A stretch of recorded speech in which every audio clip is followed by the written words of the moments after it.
This next part is so rich that I'm thinking, 10 minutes. Yeah, right. Well, to continue with aspects of alignment and really focusing on exactly what we're playing right now, which is the heart of it is the cleric assassin multiclass. Although it's only one of the 5 characters, it's really the node around which all the others connect. And so, what are we talking about with alignment in that regard? Well, obviously, first of all, we connect it directly to religion with the presumption that this is a grand metaphysic and therefore a deity, a thing of divine power, whether, greater than existence or a very significant piece of existence, either way, is definitely going to have an alignment, and probably, unlike characters, is indeed rather fixated on that. So then we have the notion of secular religions, which indeed devote themselves to those ideals or put them into application in some non-hypocritical way. Well, that's a mouthful. And is that really what we're doing here? Do we have to? And the implication throughout a great deal of things, particularly, again, looking at that monster manual, and suddenly we have afterlives, lawful evil, souls become these things or stuff like that. The notion that a deity claims you upon your death and that you now have a metaphysical existence. Even as, indeed, one of these creatures, perhaps, that we're looking at right here. This is huge. This is really overwhelming, in fact, and taking it utterly, as written. And when I say written, it's kind of tricky. It's definitely written in the literal sense. I mean, it's on a page.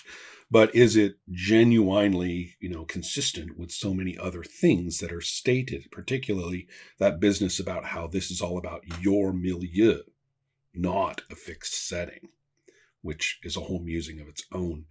But things get really weird trying to make sense. Am I following these texts is suddenly becomes an overwhelming question. Maybe it doesn't have to be an overwhelming question. Do we really have to follow a text? Well, anyway, the notion here then becomes interesting with clerics specifically. Are they under more, stricture than other characters to be good? Sorry, no pun intended. Consistent with the alignment in question of their church. Some logic would suggest yes, but is that a metaphysical strictness or is that a secular strictness? How good is the church at, according with the alignment? All of these things become interesting if the church is indeed the institutional religion is indeed supposed to be a part of play, an important part of play. You're not just sort of an itinerant cleric dude roaming about. You belong, to an institution, and that's a big deal for the game we're playing right now. In fact, it's overwhelmingly big. With my personal interest, if you will, in saying, as creative interest in saying, well, there's this humongous, massively institutional, massively powerful, massively impossibly complex church of all the nuances of law. And then there's also this equally powerful and similar one for all the nuances of chaos.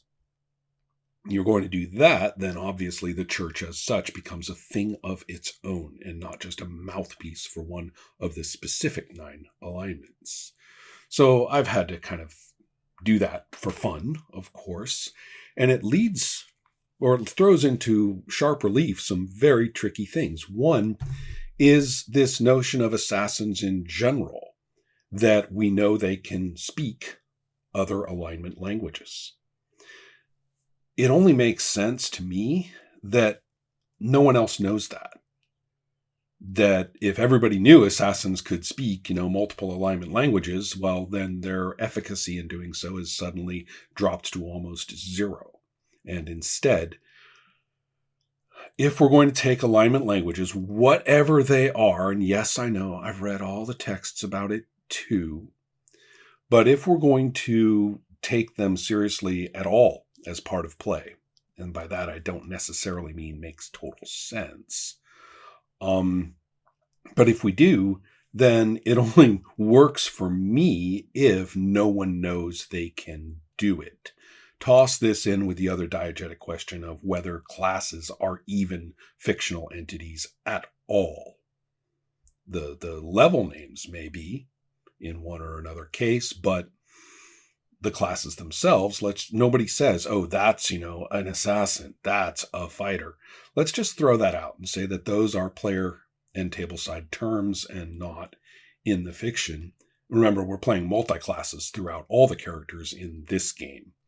And I'm definitely not tagging non-player characters as, clerics or thieves or stuff like that. Not much anyway. Henchmen, sure.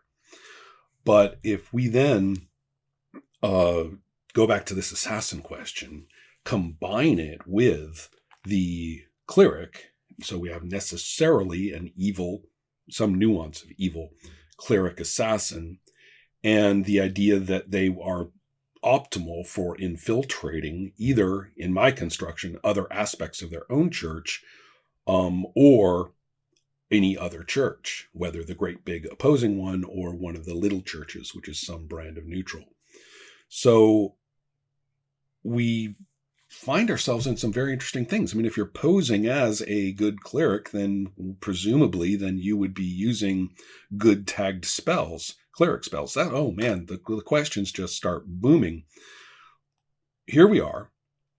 You're playing a cleric assassin, and you definitely can pose as a cleric, for example, or clerical type of some other, church or a different sect in your own, and you can speak that alignment language. And one would venture to say that an evil cleric can cast, good spells. By the way, was that ever a stricture in the first place? The book is vague on this topic, nor do I think that, I need to be a legal scholar and jab my finger at some paragraph and say, this means this. Forget that. Here I am, playing a cleric of, say, a good disposition, a good alignment of some kind. Do I get to reverse a spell if I want to? I mean, is not cause light wounds not that bad a thing to have once in a while? Particularly if I'm a high-level cleric and the deity is sanctioning me getting this spell, well, why not?